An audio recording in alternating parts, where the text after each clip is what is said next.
हमारे स्वभाव का कितना इफेक्ट होता है। तो हमारे स्वभाव में हमेशा आनंदी होना चाहिए। अगर आप पूरे टाइम कंप्लेंट से भरे हो तो आपका पूरा जीवन कंप्लेंट, समस्याओं का ही घर बन जाएगा। अपनी कमियों को बोलो और खत्म करो, उस पे काम करो और खत्म करो, और अपनी अच्छाइयों पे ध्यान दो। तो खर्च करने का सूत्र, जो जिन लोगों को पैसे का प्रॉब्लम है, हमेशा रोते रहते हैं, रोना बंद करके अगर जो है वो तो खर्चा करना ही है। आपके पास में अगर 100 रुपए हैं, 200 रुपए हैं, 1000 रुपए हैं, तो आज नहीं तो कल खर्चा करोगे। भाई पैसा काहे के लिए आपको चाहिए? आप अपनी जरूरतों पे ही खर्चा करोगे ना। तो जरूरतों पे जहां पे खर्चा करते हो वहां पर कभी भी अयो इतना महंगा, अरे ये तो बहुत महंगा है, अरे मेरे बहुत पैसे खर्चा हो गए, नुकसान हो गया, या फिर चिड़चिड़ करना, खर्चा करने के बाद दुखी हो जाना, ये अगर अगर हम अपने स्वभाव में बदलाव लाएंगे ना, तो फिर परेशानियां कम हो जाएगी। जो आप खर्चा करोगे वो कहीं ना कहीं से वापस लौट करके आपके पॉकेट में आ जाएगा, उससे डबल आ जाएगा। इसलिए मैंने और एक उदाहरण भी दिया था कि मेरे एक जो गुरुजी थे, वो कभी किसी से, हर किसी से धन सेवा में नहीं लेते थे, कुछ भी, चाहे वो आर्थिक सेवा हो, चाहे शारीरिक सेवा हो, चाहे भोजन की सेवा हो, हर किसी से नहीं लेते थे। पहले वो भाव देखते थे, उसका भाव कैसा है। वो कर्ताभिमान में ग्रसित है क्या, मैं करता हूँ, मैंने किया, मैं ऐसा करता हूँ, मैं वैसा, उससे तो बिल्कुल 10 फीट दूर। उसको तो पहले ही बोल देते थे कि नहीं, मुझे नहीं जरूरत है। जो कर्ताभिमान से ग्रसित होते थे, ऐसे लोगों से वो कभी सेवा नहीं लेते थे। फिर दूसरे टाइप के लोग, जो ये सोचते थे कि हम सेवा करेंगे तो हमारा कल्याण हो जाएगा, लेकिन अभाव में वो खुद ही जी रहे हैं। फिर वो अभाव में दुखी मन से आते थे, कुछ बना के लाते थे या कुछ सेवा देते थे, धन देते थे, तो उसका भी मना कर देते थे। उसको भी बोलते, वो ऐसे कुछ देते थे तो गुरुजी उसमें अपने पास के कुछ पैसे से मिलाते थे और उसको किसी बहाने से दे देते थे कि ये है ना, तुम्हारे बच्चे के लिए ऐसे कर लेना, तुम्हारे परिवार में ये जरूरत है, इसमें खर्चा कर लेना। उसमें खुद के पैसे मिला करके दे देते थे, खुशी खुशी। तो अब आप सोचो ये सूत्र कितना गहरा है, ये समझने वाली बात है। अगर आप दुखी मन से खर्चा करोगे तो आपका भी नुकसान है, और जिसको आप दोगे उसका भी नुकसान है। बात समझ में आ गई? तो इसलिए, और इस तरह के जो स्वभाव वाले लोग हैं उनसे भी आप मत लो, जो कर्ताभिमान से ग्रसित हैं, जो हमेशा करने के बाद बोल करके सुनाते हैं, हमने ऐसा किया, हमने वैसा किया, हम ये करते हैं, हम वो करते हैं, तो उनसे कभी मदद नहीं लेना। और जो दुखी मन से मदद कर रहे हैं जबरदस्ती मजबूरी में, उनसे भी कभी मदद नहीं लेना, क्योंकि कोई भी भूखा थोड़ी मर जाएगा। किसी की मदद नहीं लोगे तो क्या आप भूखे मर जाने वाले हो क्या? बल्कि उल्टा अब आपको वेट कम करने के लिए खर्चा करना पड़ रहा है। पिक्चर उल्टी हो गई पूरी। कुपोषण का कोई भी शिकार नहीं है। तो ये सब नकारात्मक चीजें हम अपने शरीर में इकट्ठी कर लेते हैं।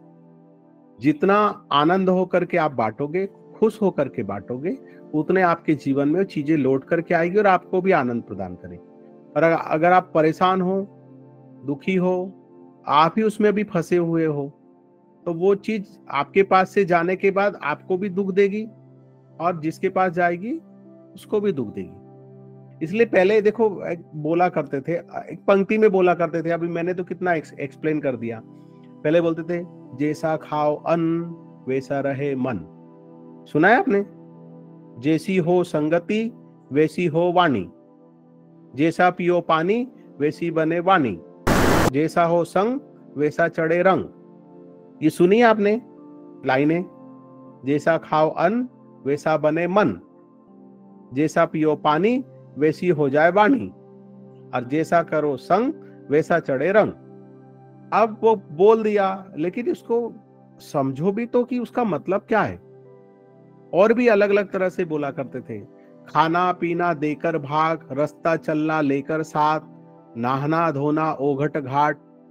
कभी भी जो है आप कुछ भी खाते पीते हो, तो जो समझदार लोग हैं, आप देखो ट्रेन में सफर करते हैं, बस में सफर करते हैं, अगर वो टिफिन खोलते हैं खाने के लिए, तो आसपास अगर अड़ोस पड़ोस में कोई बैठे हैं सफर करने वाले, भले हम उनको नहीं पहचानते, वो कोई रिश्तेदार नहीं है, वो भी सफर कर रहे हैं, लेकिन वो पहले ऑफर करते हैं, आप लेंगे, आप लेंगे, ऐसे देते बिस्किट, ये लो, ये खा लो। तो जो ये जानते थे वो जबरदस्ती देते थे, खाना पीना देकर भाग। रास्ता चलना लेकर साथ, हमेशा किसी ना किसी को साथ में लेकर के चलते थे। अब कोई नहीं है साथ में तो डंडा साथ में रख लेते थे, छोटे से भगवान जी झोले में रख लेते थे, कुछ भी, रास्ता चलना लेकर साथ, खाली हाथ नहीं जाते थे। नहाना धोना ओघट घाट, ओघट घाट मतलब जहां बहुत ज्यादा भीड़ नहीं है, ऐसे घाट पे जाकर के स्नान करना। क्योंकि पहले यात्रा करते थे तो घाटों पे, नदी के घाट पे जाके स्नान करते थे। तो ये बहुत सारी, और मेरे जो दादाजी थे वो भी एक अलग तरह की, जब ये बातें बोलते थे तो हम उनसे पूछते थे कि दादाजी इसका क्या मतलब है, तो फिर उस पे वो कहानी बना करके सुनाते थे। तो कहानी बताते थे तो उसका मतलब समझ में आ जाता था, ये जो बोला है इसका क्या मतलब है। ठीक, क्वेश्चन मन में आया कि जब हम साधना पथ पे होते हैं, दीक्षा लेने के बाद एक समय आता है कहीं ना कहीं जब कभी कभी हमें अपने जो हम भूल चुके थे वो पाप याद आते हैं, छोटे छोटे, बहुत छोटे छोटे, जो हम भूल चुके थे। तो उस समय जब हमारे ये जहन में आए कि हमने ये कुछ किया है, तब हम उसको कैसे प्रोसेस करें जब हमें अपने इसी जन्म के इतने पाप याद आ रहे हैं जो हम भूल चुके थे, छोटे छोटे छोटे छोटे। हाँ, वो तो आप जब साधना करते हो तो वो फिर भगवान से प्रार्थना करके उनके चरणों में समर्पित कर देना। हमको रियलाइज हो गया तो फिर हम हमारे मन ही मन, अगर वो है सामने तो उनसे माफी मांग लो, और अगर वो नहीं है तो मन ही मन उनसे माफी मांग लो। और इसके अलावा किसी ने हमारे साथ में गलत किया है तो वो भी याद आते हैं, वो बातें भी याद आती है, तो फिर उसके लिए उनको माफ कर दो। दोनों ही बातें हैं। किसी के लिए हमने गलत किया है तो उसके लिए क्षमा मांग लो, और किसी ने हमारे साथ में गलत किया है तो उसके लिए उसको क्षमा कर दो। बात समझ में आ गई? जी स्वामी जी, लेकिन कई बार ऐसे भी पाप याद आते हैं जिनमें क्षमा मांगने में भी लगता है कि जिसके साथ किया उसको तो जस्टिस नहीं मिलेगा। जैसे एक छोटा सा डॉगी था, उसके ऊपर से मेरी कार निकल गई थी और मेरी गलती थी कि मैं थोड़ा रुक जाती तो वो बच जाता, और बाई चांस हुआ था, इतने सालों बाद मुझे याद आया। और मैं जब उतर के मैंने देखा तो मुझे बड़ा ही दुख हुआ, उसके मुंह पे जो तड़पन थी, और वो मेरे सामने ही गया, उसकी आंखें पथरा गईं, बहुत ही हाँ, तड़प तड़प के वो। तो जब तो ऐसी उसमें कुछ गलती है, हाँ, मुझे शर्म हाँ, आ रही है भगवान से। तो उसके लिए प्रायश्चित है, जब वर्ष में एक बार जब श्राद्ध होता है ना, श्राद्ध पक्ष, तो श्राद्ध पक्ष में सभी लोगों ने तर्पण करना चाहिए। जो हमसे अपेक्षा रखते हैं जी वो, जो अपेक्षा नहीं रखते हैं वो भी, जो हमारे कुल खानदान में है वो, और जो हमारे कुल खानदान में नहीं है वो भी, उन सब के लिए हम तर्पण करते हैं, तिल सहित जल को अर्पित करते हैं। वो मैं सिखा दूंगा बाद में आपको कैसे करना चाहिए। और फिर उन सब के लिए भगवान से प्रार्थना करना चाहिए। और जो आप जप करते हो ना, वो जप भगवान के चरणों में समर्पित कर देते हैं, तब भगवान से प्रार्थना करते हैं कि उनकी मुक्ति के लिए, या जिनका हम हमारे हाथ से हत्या हो गई जीव जंतुओं की, उनकी मुक्ति के लिए, उनकी सद्गति के लिए आप जो साधना करते हो वो भगवान को अर्पित कर देना चाहिए। हाँ रचना, बोलो।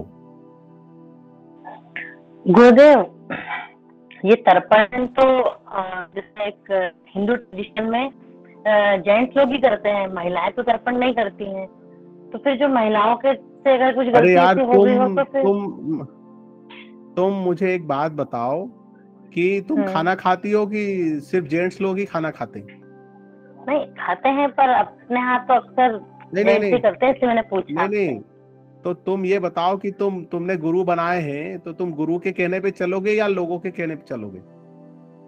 आपके कहने पे चलेंगे, तो मैंने पूछा कि महिलाएं तर्पण कर सकती है ना। तो फिर जब जब आपके कहने पे चलेंगे तो आप जो बोल रहे हैं ना वही आप करो ना, जो आप इधर से बोल रहे हैं वही आप उधर सुन के करो। उसमें शंका क्यों लगा रहे हो? हमको दुनिया से क्या लेना देना। अच्छा बताओ, आपका बच्चा है और आपके बच्चे को आप क्या बोलते हो? ऐसे ही करना, यही खाना है, यही पीना है, यही पहनना है, इधर ही सोना है। और वो कुछ बोलेगा कि मम्मा वो पड़ोस में तो ऐसा, पड़ोस में तो ऐसा है, तो आप क्या बोलते हो कि फिर अंबानी के घर में क्यों नहीं पैदा हो गए, यहीं क्यों पैदा हुए? अच्छा बोलते हैं कि नहीं बोलते ऐसे माँ बाप? डायलॉग मारते हैं ना ऐसे, या फिर बोलेंगे हमारे घर, तुम यहाँ रहते हो ना तो यहाँ का नियम चलेगा, वो उसके वहां रहता है, उसके घर का नियम हमारे घर में नहीं चलेगा, हमारा हमारा जो घर में हमने नियम बनाए शांति से रहने के लिए वो नियम चलेंगे। बात पक्की हो गई। अब आगे की बात बोल देता हूं। स्त्रियों ने तर्पण नहीं करना चाहिए। रचना ने क्वेश्चन किया ना कि पुरुष ही करते हैं जब कोई मृत्यु को प्राप्त हो जाता है, तो पुरुष ही दाह संस्कार करते हैं। अब किसी के संतान नहीं है, संतान में अगर लड़का नहीं है तो उसकी मुक्ति ही नहीं होगी, लड़कियां हैं किसी की तो उसकी मुक्ति नहीं होगी। अब आप किसको बढ़ावा दे रहे हो? इनडायरेक्ट किसको बढ़ावा दे रहे हो? भ्रूण हत्या को बढ़ावा दे रहे हो। अगर मैं ऐसा कह दूंगा कि लड़के ही तर्पण करते हैं, लड़के ही पिंडदान करते हैं, लड़कियों को पिंड पूजा का अधिकार नहीं है, तो आप क्या करोगे? लड़के की कामना में आप लड़कियों की हत्या करोगे कि नहीं करोगे? जवाब दो मुझे। कर्ण का एक भाई था, उसका नाम मुझे नहीं पता है, भूल गया मैं, लेकिन उसने गायत्री मंत्र बोला था तो भरी सभा में उसके मुख में सोना पिघला करके डाल दिया था। ये पता है आप लोगों को? पहले ऐसे थे, अगर कोई गायत्री मंत्र अगर जिसको अधिकार नहीं है वो बोले तो उसके मुख में लोहा, सोना, सीसा, तांबा, पीतल ये पिघला करके डाल देते थे। और अगर कोई ऐसे सुन ले जो सुनने का अधिकारी नहीं है तो उसके कान में सीसा जस्ता पिघला करके डाल देते थे। फिर अश्वमेघ यज्ञ होता था, तो अश्वमेघ यज्ञ में घोड़े की बलि देते थे। वो जो घोड़ा सब जगह से घूम के आता था उसकी बलि देते थे।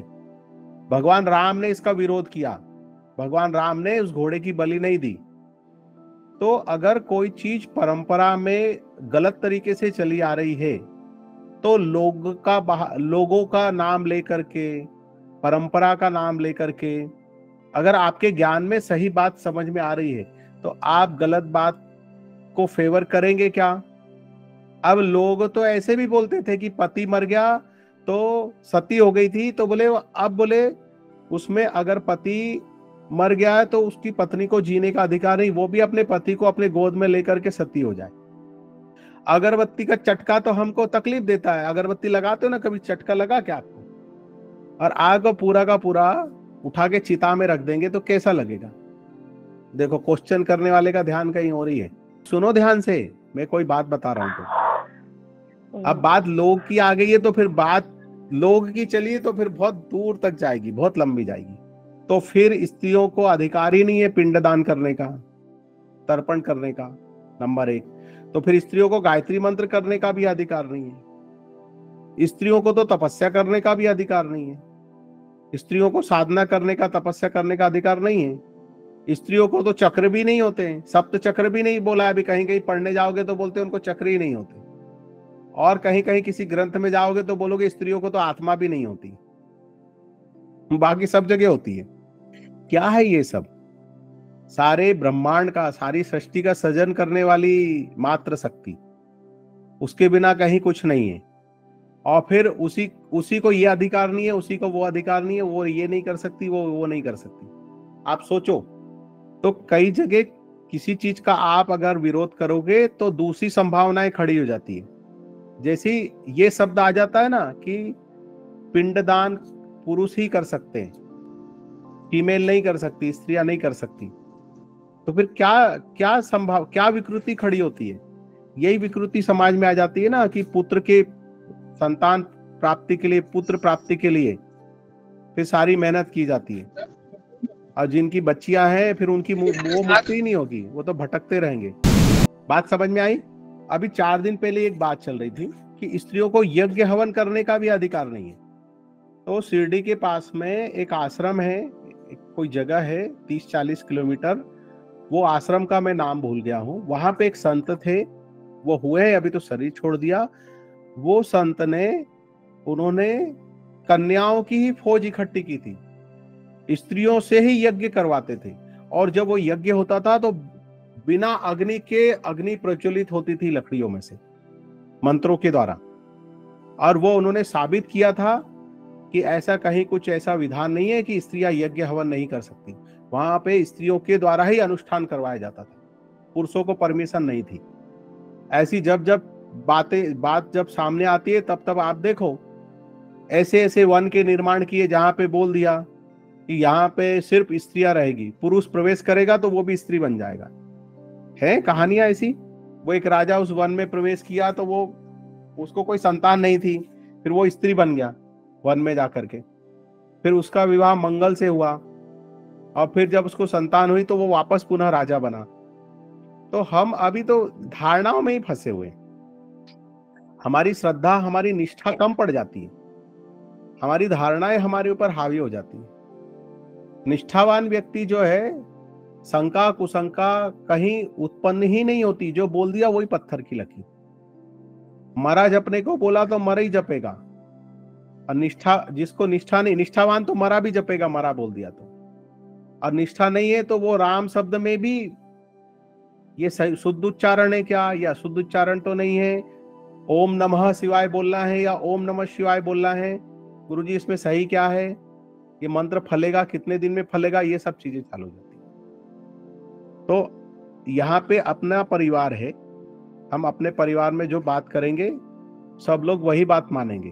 बाकी इस परिवार के बाहर जो हो, जो अपने ग्रुप का नहीं है, वो अपने गुरु और अपने सिद्धांतों को देख ले। अब चले जाओ किसी भी आश्रम में, किसी के पास जाओगे, उनके अपने सिद्धांत है, अपने रूल्स हैं। परमानंद जी बताओ, है ना? जी स्वामी जी, बिल्कुल है। हाँ, उनकी अपनी धारणा है, उनके अपने सिद्धांत है, एकदम कड़क रूल है। हाँ, कड़क रूल है। तो वो जो बोलेंगे, उनको जो मानोगे, उनके उस पे चलोगे तो वैसे चलो।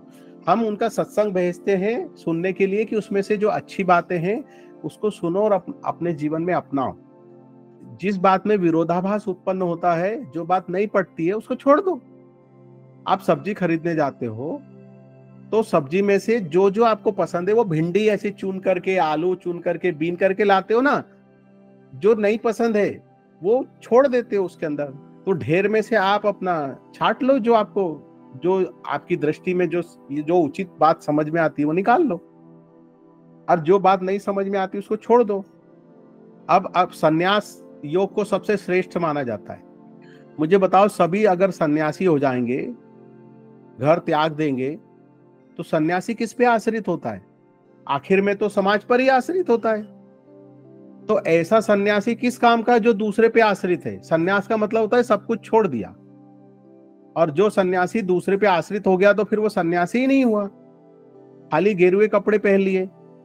फिर उससे अच्छा तो ये सन्यासी ज्यादा श्रेष्ठ है जो नौकरी कर रहा हो, अपने पांव पे खड़ा हो, किसी पर आश्रित नहीं है, अपनी दाल रोटी खुद कमाता हो, ध्यान भजन कर रहा हो। बताओ कौन सा सन्यासी श्रेष्ठ है? वो सन्यासी श्रेष्ठ है, हाँ, जो सन्यासी दूसरे पे निर्भर है, वो सन्यासी नहीं हुआ। उससे तो अच्छा वो सन्यासी श्रेष्ठ है जो अपनी नौकरी भी करता हो, घर परिवार भी चलाता हो और सबसे मुक्त भी है, किसी पे आश्रित भी नहीं है। तो ऐसे सन्यासी बनो। वो ब्रह्मचारी श्रेष्ठ है जो विवाह नहीं किया लेकिन उसके दिमाग में स्त्रियों को देखते हुए काम वासना ही घूमती रहती है।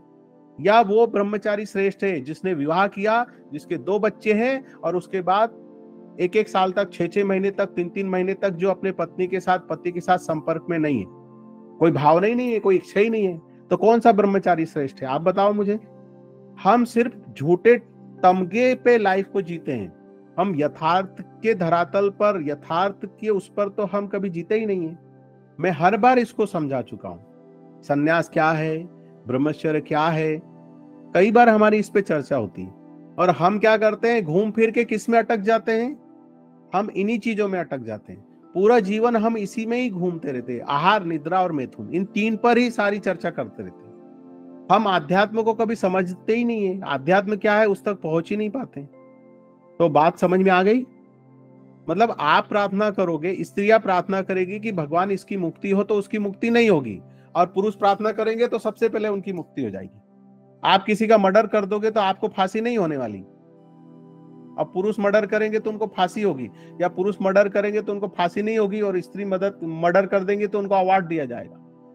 अरे भैया, इस गलत फहमी, इस खुश फहमी से बाहर आ जाओ। दोनों को बराबर से सब चीजें लागू होती है। दोनों ही जीवन की समान इकाई है जिससे जीवन चलता है, समाज चलता है। जो इस तरह की बातें करते हैं उनको समान अधिकार की जरूरत है, जो इस तरह की बातें नहीं करते उनको समान अधिकार की जरूरत नहीं है, क्योंकि दोनों की अपनी अपनी विशेषता है। ना स्त्री के साथ पुरुष की तुलना है, ना पुरुष के साथ स्त्री की तुलना है। जब आप तुलना करने जाओगे तो हमेशा आप प्रॉब्लम में आ जाओगे। कंपेयर किस में किया जाता है? आम को आम के साथ में कंपेयर किया जाता है। आम को जाम के साथ में कंपेयर किया जाता है क्या? भाई तुलना करने के लिए एक पुरुष को दूसरे पुरुष के साथ तुलना की जाती है, एक स्त्री की दूसरे स्त्री के साथ तुलना की जाती है। एक स्त्री और एक पुरुष की आपस में तुलना कैसे हो सकती है? सोच के देखो आप। स्त्री बहुत से मामलों में बहुत अलग स्तर पे है, बहुत ऊंचे स्तर पे। उसी तरह पुरुष कुछ स्तर में बहुत अलग स्तर में है। वहां तुलना वाला तो सवाल ही बात ही नहीं उठती है। लेकिन हमेशा दो विरोधी चीजों को आप, दो विपरीत चीजों की आप तुलना करोगे तो हमेशा फिर उठ पटांग बातें होंगी। बात समझ में आई? तिल और जल के साथ सभी ने तर्पण करना चाहिए। आप करोगे, आपकी प्रार्थना सुनी जाएगी। और आप बालक भाव से करो ना। आप दिमाग लगा के क्यों कर रहे हो? दिमाग लगा के करोगे खूब ज्यादा तो उस दिन तुम्हारे हाथ का बना हुआ खाना भी टेस्टी नहीं बनेगा। और जल्दी जल्दी में बनाओगे तो उस दिन की सब्जी और दाल भी टेस्टी बनती है। बता दो कितने लोग ऐसे हैं, जल्दी जल्दी में बना दिया, बोले हमने तो ऐसे फटाफट कर दिया, तो बोले हमने तो ढंग से नहीं बनाया। हस्बैंड बोलते अरे आज तो बहुत अच्छी सब्जी बनी, वो तो मैंने जल्दी जल्दी बनाई थी। तो हस्बैंड बोलता है फिर तो जल्दी जल्दी बनाया करो। बहुत दिमाग लगा के बनाने जाओगे ना, बहुत दिमाग लगा के करने जाओगे, वो चीज हमेशा बिगड़ जाएगी। तो फिर किचन में बनाया हुआ, आपका रसोई घर में बनाया हुआ खाना तक बिगड़ जाता है। बहुत ज्यादा दिमाग लगा करके करोगे तो फिर जीवन की सारी चीजें ऐसी ही होती है। आध्यात्म मार्ग हृदय प्रधान है। फिर आप बार बार उसको दिमाग क्यों लाते हो बीच में? आप जब जब दिमाग लाओगे आप अपने आप को नीचे ही पाओगे, कहीं नहीं पहुंचोगे आप। स्पिरिचुअल पाथ जो है वो हृदय प्रधान लोगों के लिए। आप हृदय को मुख्य मानिए, दिमाग को गौण मानिए। गौण मतलब उसकी शंका कुशंकाओं को ऐसे पुड़िया में बंद करिए और रख दीजिए कहीं अलमारी में। अगर आपको सच में सफल होना है, आगे जाना है तो, और नहीं तो फिर दिमाग लगा के पागल होते रहो। फिर विरोधाभास चालू हो जाएगा। ये शास्त्र ये बोलेगा, वो शास्त्र वो बोलेगा। फिर कोई बोलेगा स्त्रियों को शिवलिंग को हाथ लगाने का भी अधिकार नहीं है, शिवलिंग पे जल चढ़ाने का भी अधिकार नहीं है। वो कई ऐसे मिल जाएंगे, ये नहीं करते, वो नहीं करते, ऐसे नहीं करते, वैसा नहीं करते। गया श्राद्ध तो माता सीता ने अपने ससुर दशरथ का किया था। लो सुन लो। फिर अब ऐसे ऐसे प्रमाण निकाल के लाना पड़ता है आदमी के दिमाग को शांत करने के लिए। ठीक है, आयुर्वेद कहता है कि सूर्यास्त के पहले भोजन कर लेना चाहिए। योग कहता है कि शाम के समय नहीं सोना चाहिए, सूर्यास्त के समय में। लेकिन इसका मतलब ये थोड़ी है कि आप जो बीमार है बेचारे को उसको खटिया पे से खड़ा कर दोगे। बच्चे को भूख लगेगी तो उसको भूखा मार डालोगे, उसको खाना ही नहीं दोगे आप सूर्यास्त के बाद में। मैंने 2-4 दिन पहले एक डाला था, लाइन डाली थी कि भाई सिद्धांत, नियम, हमेशा नियम को फॉलो किया जाए ये जरूरी नहीं है। नियम को समझना जरूरी है, क्योंकि समय समय के अनुसार स्थितियां बदलती रहती है। इतनी सी बात समझ में आई? चलो, सबके अधिकार में सब कुछ है और किसी के अधिकार में कुछ भी नहीं है। सारा खेल भाव का है। खाली धन के लालच में कोई पंडित आपकी पूजा करा देगा ना, तो भी पूजा से आपको कोई फल प्राप्त नहीं होगा। ये बात आप समझ के लो। लोभी लालची पंडित से अगर आप कोई पूजा पाठ भी करा लोगे तो आपको उसका कोई फल प्राप्त नहीं होने वाला है। आपको लगेगा कि बहुत अच्छी पूजा हुई, और खाली श्रद्धा से, भाव से एक अगरबत्ती लगा दोगे और करुणा में उसके शरणागत हो जाओगे तो भी आपकी प्रार्थना उसके चरणों में पहुंच जाएगी। कोई पंडित की जरूरत नहीं है आपको पूजा कराने के लिए। क्या आपकी पूजा भगवान तक नहीं पहुंचेगी जो आपको पंडित लगता है? मतलब वहां भी एक दलाल चाहिए, कोई चाहिए आपका टिकट काटने वाला। ये सारा दिमाग का खेल है। आप भी हृदय से प्रार्थना पूजा करते हो तो भगवान तक पहुंचती ही है। हाँ, कोई अनुष्ठान विशेष त्योहार में करवाना है और आपको एक दिखाने में सुंदर बनाना है तो आप करते रहो उस तरीके से कुछ भी। तो ऐसा थोड़ी कि उस दिन की विशेष पूजा भगवान तक पहुंचती और रोज आप जो प्रार्थना साधना करते हो वो भगवान तक नहीं पहुंचती। बताओ, जब पंडित बुला के पूजा कराओगे वही पूजा भगवान को पहुंचेगी, लगेगी, लेकिन आप जो करते हो वो पूजा भगवान तक नहीं पहुंचेगी। ऐसा है क्या? अरे बोलो अनम्यूट करके। नहीं गुरुजी, ऐसा नहीं है।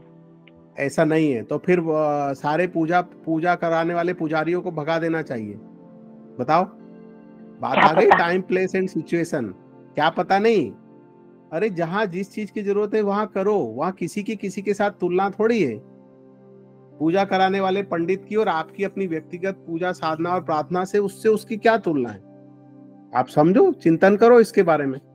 तो आपकी अपनी प्रार्थनाएं भी भगवान तक पहुंचती है, और आप अपने हृदय से किसी को बुला करके उसके द्वारा करवाते हो, और आपका उद्देश्य सही है, भाव सही है, तो वो प्रार्थनाएं भी पहुंचती है।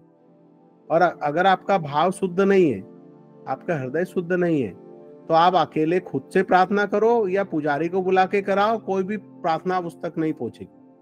आप खुद जाके रिश्वत दो या वसीला लगवा लो। जो बात गलत है पेरेंट्स के लिए, बच्चों के लिए जो चीज गलत है, वो बच्चे कितनी भी बोले, माँ बाप सुनते हैं क्या? नहीं सुनते हैं। फिर वो नहीं मतलब नहीं, फिर वो कितना भी वसीला लगा ले, दादाजी को फोन करके बोल दे, नाना को बोल दे कि दादाजी पापा को समझाओ, तो कितना भी वसीला लगा ले, जो चीज गलत होगी पापा फेवर में, मम्मी फेवर में करेगी क्या? नहीं करेगी। और जो चीज सही है उसके लिए आप खुद भी बोल दो तो भी पापा मम्मी मान जाएंगे, और किसी का फेवर लेके बोल दो, दादाजी को बोल दो, चाचा जी को बोल दो, आपको हिम्मत नहीं हो रही उनसे बुलवा दो, तो भी वो तो फेवर में आ जाएंगे। बस ऐसी आध्यात्म है, खुद से बोलो या किसी को फेवर में लेकर के आप बोलो, एक ही बात है। आप अपना भाव देखो, आप अपना उद्देश्य देखो। बात क्लियर हो गई परमानंद? किसी से यज्ञ हवन कराओ या खुद करो, हमारा उद्देश्य सही है तो वो फलेगा। उद्देश्य सही नहीं है तो खुद करो या किसी से भी करा लो, तुम कुछ नहीं होने वाला। भाव शुद्ध होना जरूरी है। ओके, अगर हो रही होती तो उतना बोध, उतना विवेक जागृत हो जाता कि व्यक्ति सही और गलत को समझने की क्षमता आ जाती उसमें, कब कहाँ क्या चीज सही है और कहाँ क्या चीज गलत है। इतना विवेक तो आदमी के पास होना चाहिए, क्योंकि एक ही चीज है जो 10 जगह सही हो जाती है और वही चीज 10 जगह गलत हो जाती है। हमको समझना पड़ता है उसको, उस चीज को जहाँ गलत समझना है वहां गलत ही समझेंगे, और जहाँ सही समझना है वहीं सही समझेंगे। अब इसके अपोजिट कर दोगे तो फंस जाओगे, परेशानी में आ जाओगे। अच्छा देखो, एक बेसिक चीज बता रहा हूँ। सब लोग मेडिटेशन में बैठते हैं